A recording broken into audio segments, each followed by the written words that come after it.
அனைவருக்கும் வணக்கம். என் பேர் அக்ஷரா அருண்குமார். நம் ஔவையார் பாடசாலையில் 7ஆம் நிலை படிக்கின்றேன். அனைவருக்கும் இனிய திருக்கார்த்திகை தீபத் திருநாள் நல்வாழ்த்துக்கள். இந்நாள் உழவர்களுக்கு எவ்வாறு முக்கியமானது என்று கூறப்போகிறேன்.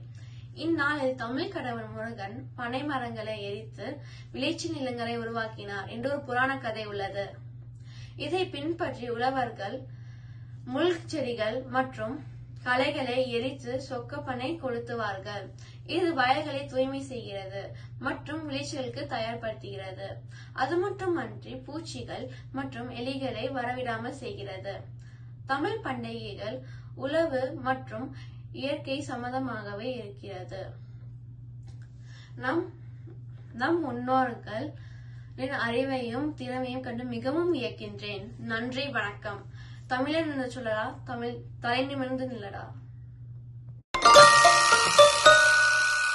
அனைவருக்கும் வணக்கம். எல்லாரும் நலமா இருக்கீங்களா? அக்ஷரா ரொம்ப அற்புதமா நம்ம தீப திருநாள் பத்தி விளக்கமா சொல்லியிருந்தாங்க. இந்த தீப திருநாள் நம்ம இயற்கையோட ஒன்றி ஒரு தமிழர் வழிபாடு, தமிழர் பண்டிகை. எல்லாரும் சிறப்பாக கொண்டாடி இருப்பீங்கன்னு நம்புறேன். எல்லாருக்கும் நன்றி நவல் நாள் சிறப்பாக போயிருக்குன்னு நம்புறேன். அந்த விடுமுறை எல்லாம் நல்லா கொண்டாட்டமாக கழிச்சிருப்பீங்கன்னு நம்புறேன். திரும்ப வகுப்புகள் வரும். சரிங்க, நம்ம வகுப்புக்கு செல்வோம். நன்றி, வணக்கம்.